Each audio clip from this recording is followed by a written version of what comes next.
애들을 어떻게 키웠냐, 어떻게 또 의대를 보냈냐. 부모님이라면은 이제 자녀의 공부에 관심을 가질 수밖에 없는데,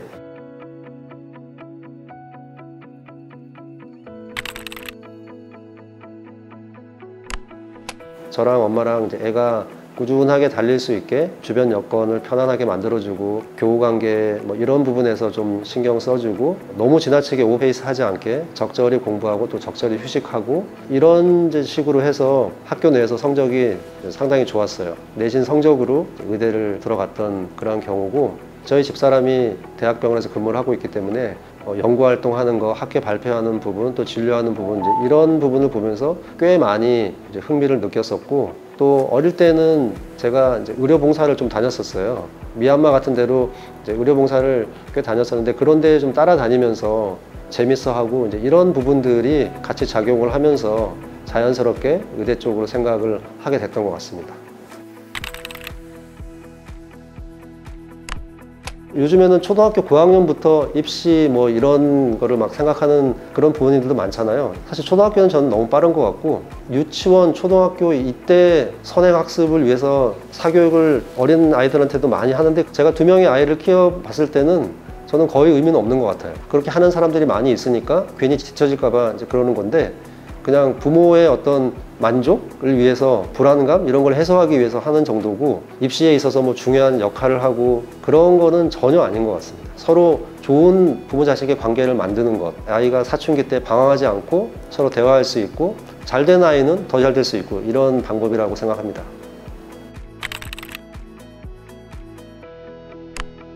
사춘기 시절에 어학 공부 때문에 1년간 연수 보낸 적이 있었거든요. 그게 오히려 사실 도움은 안 됐어요. 잘해주려고 사실 한 건데, 둘째는 초등학교 때니까 크게 영향이 없었고, 큰애는 초6인가 중1인가니까 이제 굉장히 예민한 시기였는데 영어 습득에 도움이 되지 않을까 이런 생각에서 해외 연수를 가서 미국에서 생활을 했는데, 그게 둘째 같은 경우는 이제 아직 굉장히 어리고 그럴 때이기 때문에 뭐 어울리고 하는데도 이제 어려움이 없어서 도움이 좀 됐던 건 맞는 것 같고, 큰애 같은 경우는 예민한 시기에 완전히 다른 환경에 빠지다 보니까 애가 너무 위축이 된 거예요.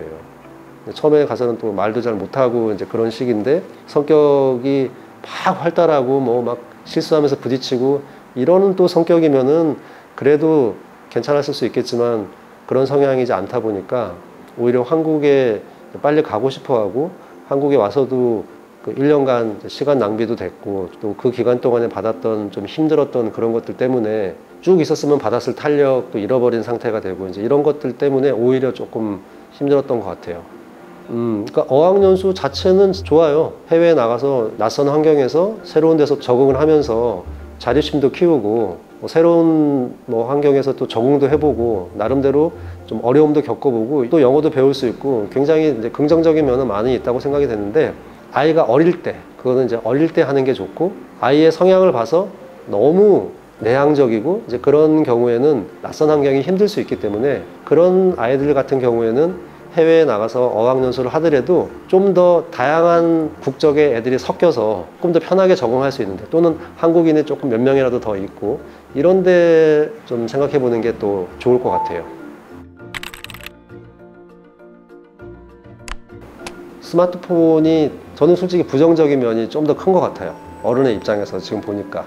이게 어린 아이들한테까지 너무 빠르게 많은 정보, 그리고 걸러지지 않은 유해한 정보들이 누출이 많이 되다 보니까, 초등학생, 저학년 이런 아이들이 무분별한 그런 내용들, 폭력, 욕설 및 안 좋은 영상 이런 걸 보면서 굉장히 문제라고 생각하고, 여학생들은 생리하는 나이도 점점 어려지고 있다고 해요. 점점 이 성조숙증도 나이가 어려지고 있고, 굉장히 어린 이 친구들이 커가면서 이 정서적으로, 정신적으로 좋지 않은 영향을 많이 미치지 않을까, 이런 걱정이 많이 듭니다.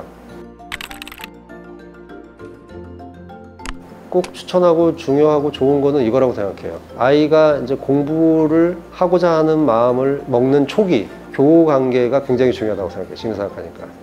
열심히 하려고 하고, 자기보다 또 더 잘하는 아이들과 어울리면서 자연스럽게 선의의 경쟁을 이제 하게 되고, 교우관계가 친구가 좋은 친구들하고 이제 어울리다 보면 그 부모하고도 자연스럽게 연결이 되거든요. 부모끼리 만났을 때도 자연스럽게 정보도 교환이 될 수 있고, 입시로 끝나는 게 아니라 그 후에도 계속해서 좋은 관계로 또 이어지기 때문에 그런 게 굉장히 좋았던 점인 것 같아요. 막아야 될 거는 결국 안 좋은 애들하고 안 만나야 되는, 그건 좀 너무 좀 그럴 것 같고, 사실 그게 제일 중요해. 진짜 사춘기 때 멋있어 보이거든. 괜히 담배 피는 게 멋있어 보이고, 나도 멋있게 한번 애들한테 뽐내볼래, 이렇게 되는 거예요.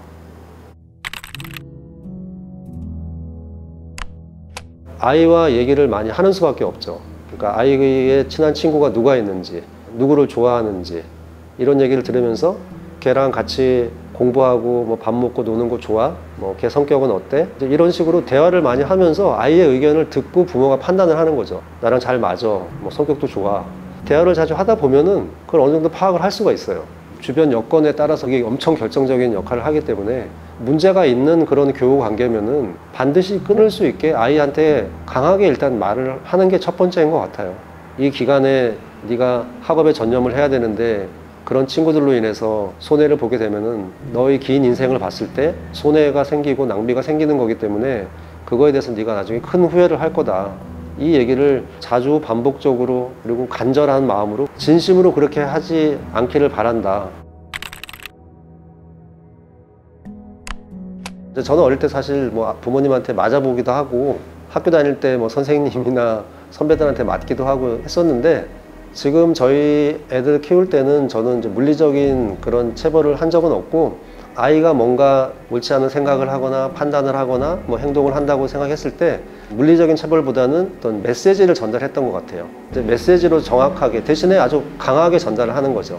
메시지는 전달을 하되 내 기본적인 마음은 늘 애정으로 품어주고 뭐든지 스스로 돌아올 수 있게 그런 방법을 썼습니다.